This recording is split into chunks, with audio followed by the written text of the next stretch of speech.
Windows PC मा install भएका एप्सहरूलाई update गर्नुपर्ने हुन्छ। लामो समयदेखि अपडेट नगर्दाखेरि सेक्युरिटी प्याच, बग फिक्स, पर्फर्मेन्स इम्प्रुभमेन्ट घटिराखेको अवस्था हुन्छ, जसको कारणले गर्दा एप्सहरू क्र्यास हुने, स्लो हुने, विन्डोजले कहिलेकाहीँ सपोर्ट नै लिइराखेको हुँदैन। यी सबै प्रब्लमलाई सल्भ गर्नको लागि त्यो एप्सहरूलाई अपडेट गर्नुपर्ने हुन्छ। फर्स्ट अफ अल हाम्रो कम्प्युटरमा इन्टरनेट जोडेको हुनु पर्यो।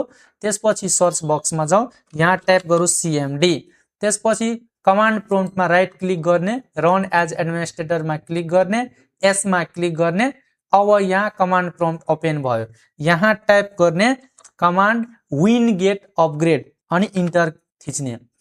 अब यहाँ हेर्नुस् त, जति पनि यो वर्ल्ड भर्सन देखाएको छ र त्यो सबै इन्स्टल भएको सफ्टवेयरहरूको न्यू भर्सन पनि यहाँ देखाएको छ। अब हामी सबैलाई एउटै कमान्डमा अपग्रेड गर्न सकिन्छ। स्पेस दिने, --ALL गरेर इन्टर गर्ने, त कन्टिन्यू अपडेट भइराखेको छ। जति पनि इन्स्टल एप्सहरू छ त्यसको एभाइलेबल न्यू भर्सनहरू हामीले यसरी एउटै कमान्डमा होल कम्प्युटर सिस्टमको सबै एप्सहरूलाई अपडेट गर्न सक्छौँ।